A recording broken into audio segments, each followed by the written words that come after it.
An aquarium has 4 plants for every 3 fish. If there are 36 plants in the aquarium, how many fish are there?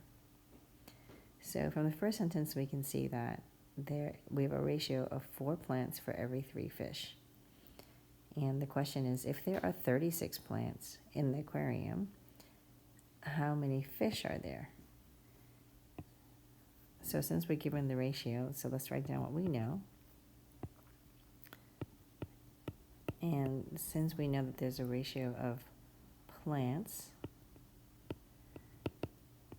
to fish,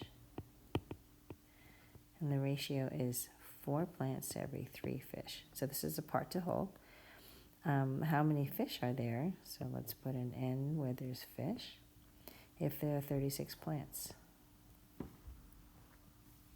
So now we just have to write our proportion, or you can work right from the ratio table. So we have to ask, what's the scale factor from 4 to 36? How do we get from 4 to 36? Well, we can multiply 4 times 9. So our scale factor is 9. And so 3 times 9 gives you 27. So N equals 27. There are 27 fish.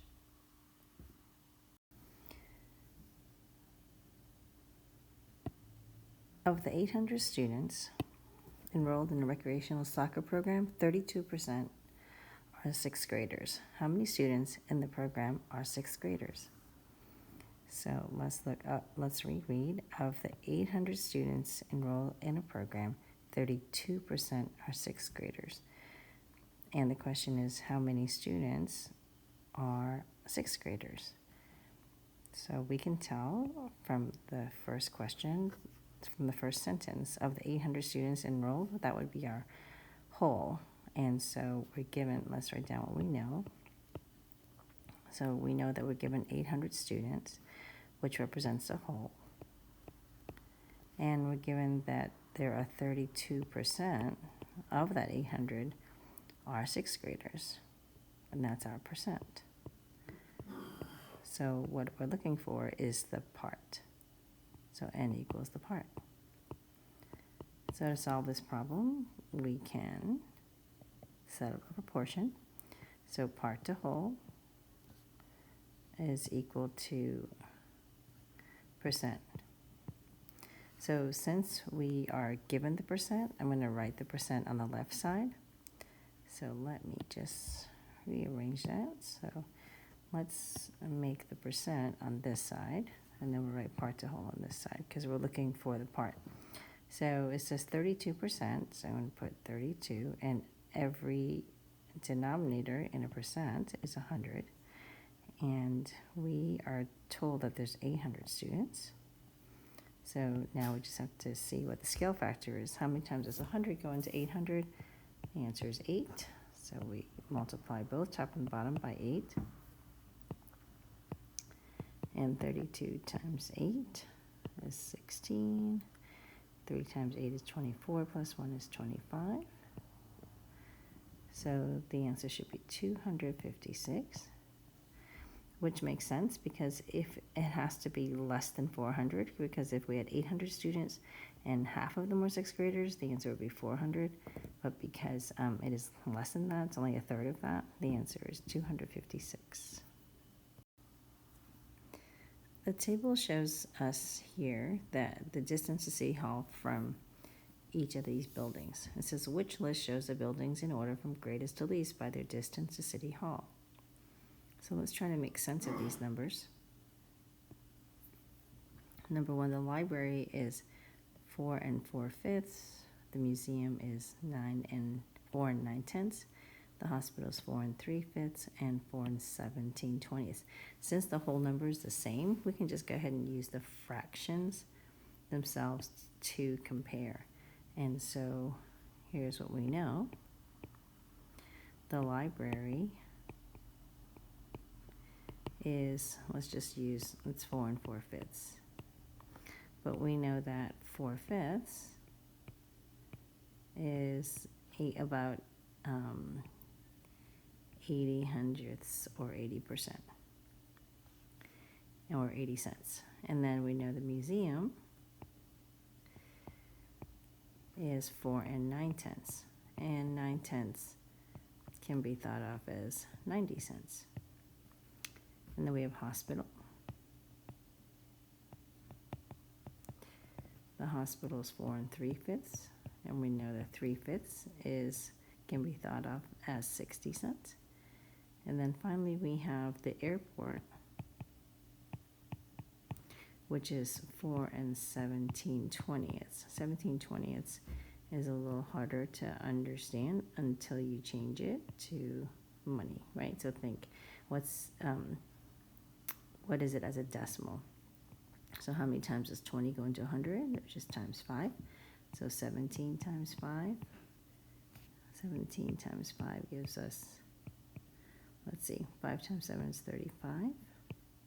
5 times 1 is 5, plus 3 is 8. So that is 85. So that's roughly 85 cents. So if we have to order greatest to least, and remember, always double check the question to make sure you're answering the right question. The largest number has to be 90 cents here at the museum. So if we just look at each of our choices, the only one that starts with museum is choice D. So that saves us some time in comparing the numbers. But just for fun, we can compare and say that museum is 90 cents or 9/10. The next one should be airport, because airport is 85 cents. And after that comes the library, which is 80 cents. And then finally we have 60 cents. The hospital is 6/10 of a mile. And there you have it. A pitcher contains 48 fluid ounces of water.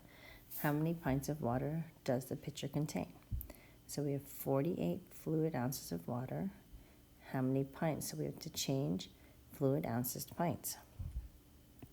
So let's look on our conversion chart, and it says 8 fluid ounces equals 1 cup, but I need to go to 1 pint. So I need to multiply this 8 times 2 to equal 1 pint. So what do I know? I know that I have 48 fluid ounces, which is different from ounces in a pound, and I need to convert it to pints.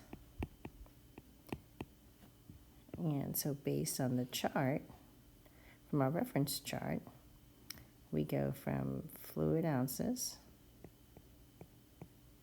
which is now 8 times 2 is 16. There are 16 fluid ounces in 1 pint.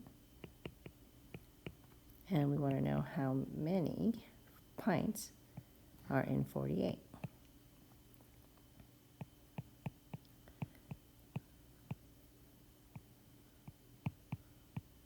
So I know that 16 times 2 is 32, so 16 times 3 must be 48.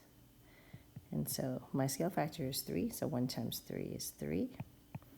And so 48 fluid ounces equals 3 pints.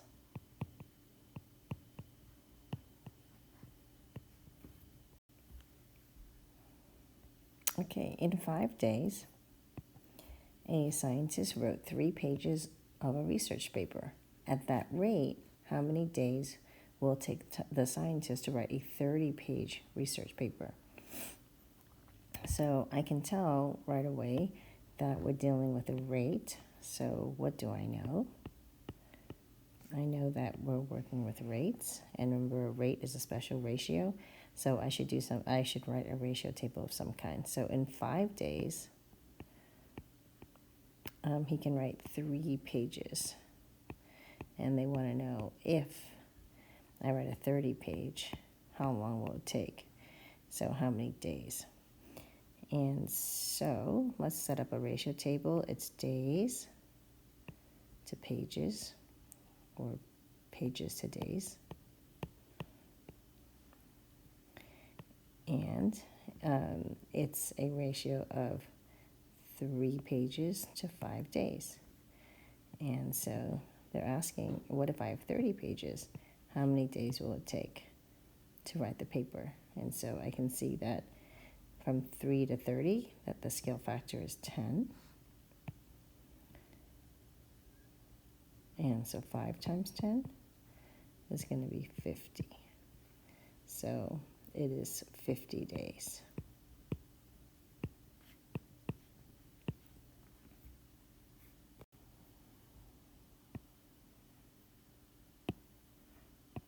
One weekend, Jonathan, Michael, and Andrew worked at the local rec center to earn spending money for the holiday season. Together, they earned $8.50 an hour for 12 hours of work. Each received 1/3 the total earnings. Andrew bought his brother a gift that cost $13.50. What is the total amount of money that Andrew had left in dollars and cents from the money that he earned that weekend? Okay, so we can tell from the problem that this is a kind of a bar model problem solving kind of question, because we have 3 parts to this. So what do we know? That 3 people are working and they get $8.50 an hour per hour, and they work for 12 hours. So, and then and then Andrew spends $13.50. And how much does he have left? So let's draw our bar model to represent the 3 boys, Jonathan, Michael, and Andrew. So we need to know how much each one is going to get. So there's 1 person, 2 people, 3 people, and so we need to know how much how much $8.50 times 12 is. So let's work over here. So I could write $8.50, but I don't have to put the 0 there, so I can just multiply using 8.5. So 2 times 5 is 10, put down the 0, regroup the 1, 5 times 1 is 5, plus 1 is 6. I'm done with the 1's place.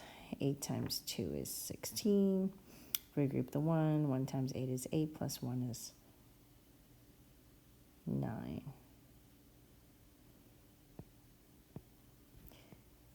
And so this is, and then I have 1 place after the decimal. So that means in total they earned $102, right? But they have to share it among 3 people. So I need to divide 102 by 3 to find out how much each person makes. So 3 times 3 is 9. And then I can subtract 10 minus 9 is 1. Bring down the 2. 3 times 4 is 12. So that means that each person makes $34 in those 12 hours. And so let's say this is Andrew. So Andrew takes his $34 and he has to subtract his $13.50. And so we can see that there 3 minus 1 is 2, and so he's going to have $20.50 left. The circle graph below shows a sports team's expenses. The team spent $750 on away games, and what is the total amount of the team's expenses? So I can tell from this problem that this is a part to whole problem. And so let's write down what we know. So we need to know 100% of the team's expenses. So right now we know that supplies is 20%, uniforms is 25%, and home games is 15%. So let's total them up to see what percent that is. So that is 60%. So we know that the supplies, uniforms, and home games represent 60%. So away games must be 40% because 60 plus 40 would be 100. And so they tell us that the 40% is the 750, represents 750. So let's write down our percent, which is 40 over 100 is equal to, because we're 750, because we're looking for n. And so first we need to simplify 40 over 100. We know from our benchmarks that 40% is the same as 2/5. So that's 2/5 is equal to 750 over n. And then we can look at 750, divide that by 2, and half of 7 is 3, with 1 left over. Half of 15 is 7, with 1 left over, and half of 10 is 5. So that means the scale factor is 375. So it's 5 times 375. So if I take that 375 times 5, I'm going to get 5 times 5 is 25. Put down the 5, we group the 2. 5 times 7 is 35, plus 2 is 37. And 5 times 3 is 15, plus 3 is 18. So n would be 1,875, which would be B. So let's revisit that 40 over 100 for a minute, and let me show you that if we simplified by 2, half of 40 is 20, half of 100 is 50. And now we have 20 over 50, and we can simplify by 10 because of the zeros. And that would leave us with 2/5. So this is sort of just a reminder that 40% is a benchmark that's equal to 2/5.